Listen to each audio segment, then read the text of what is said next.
If one of your organs began to fail and doctors told you you need a donor to stay alive, what would you do? Well, it's a reality more than 123,000 people face. According to Donate Life America, another name is added to the National Organ Transplant waiting list every 10 minutes. And about 21 people die every day because they ran out of time waiting for an organ.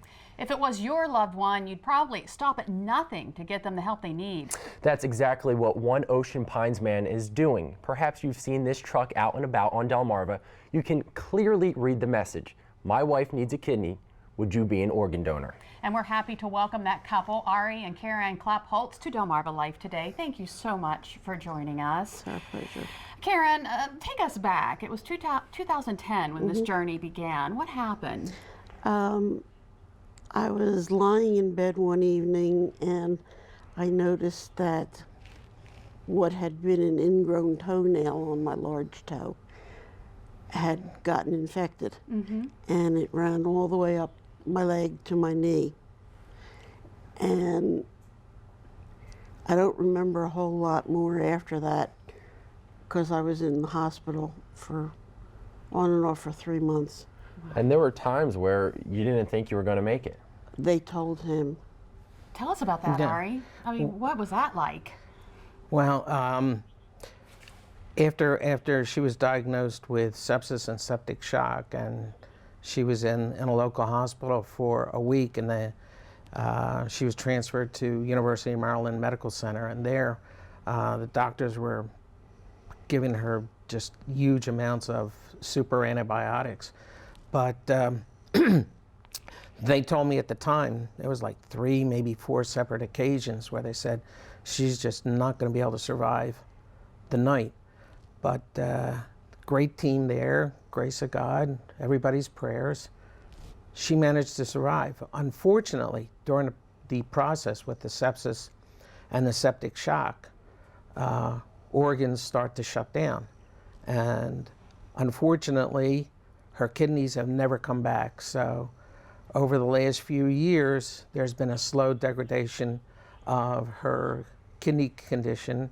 She's got, Karen's got chronic kidney disease, and within the last several months, it has passed from stage 4 to now stage 5. So now we really became proactive in trying to find a living organ donor. Okay, this all started with just a simple ingrown toenail, something that could happen and has happened to all of us. Yeah. It was a small cut and seemingly a very innocuous little infection that could be treated, you know. Our primary physician ordered some antibiotics, but they didn't do much good. It went from a small infection to MRSA, and literally within the span of just a few days, 3-4 days, it went from just a small local infection, ran all the way up her leg, and it went to sepsis and then septic shock. All right, so let's talk about the message on the truck. What gave you the inspiration to do that? Actually, that was Karen's idea. I saw a little boy on, I think it was on TV, and he had made his own poster that said, "My mom needs a kidney, can you help us?" And he had a phone number. I said, that's a good idea. Yeah? Have you gotten much response? Oh my God, we've gotten tremendous response. Uh-huh. So what do you tell people? I mean, people are emailing you?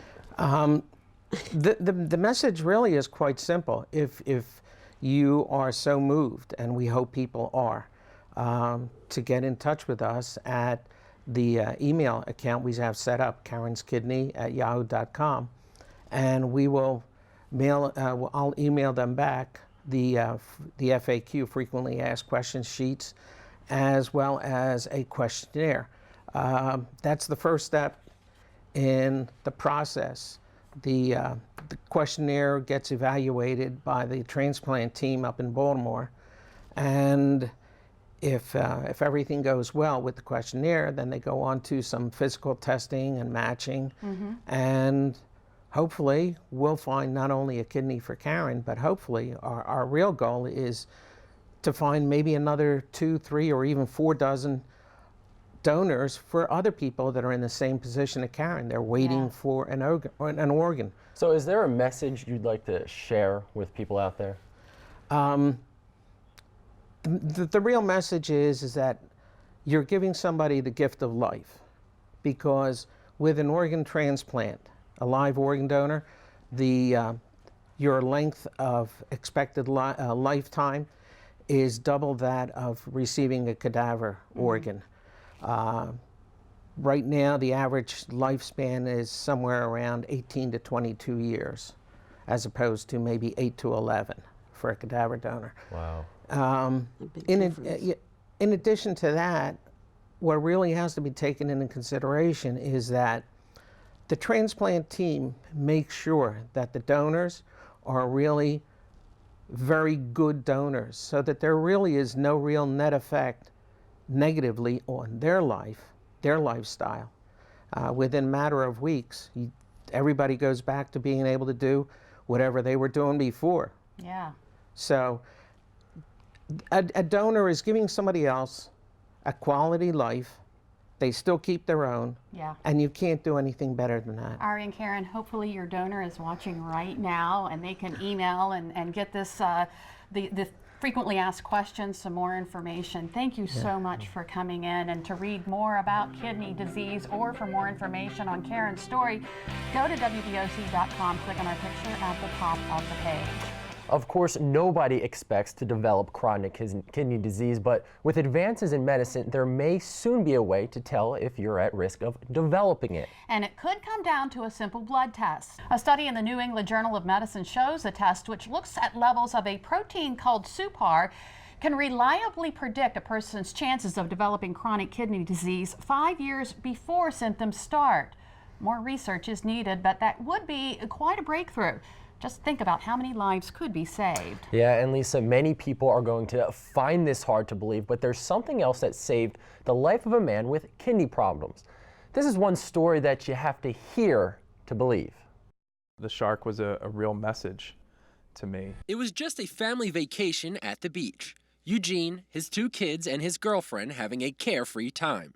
Then, during a swim, Something struck me from behind. I'd never been hit like that before. It was pretty jarring. It kind of gave me an instant whiplash. it was a shark. Eugene struggled out of the water. That's when my daughter said to me, "Daddy, how come your back is all bloody?" This was the damage, a mean gash down his back. The headlines blared the news.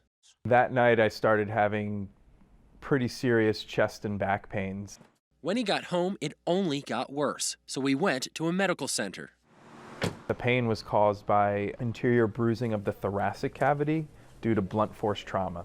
But it was what they told him next that hit harder than any shark. They had discovered a growth or a tumor on my right kidney about the size of a walnut.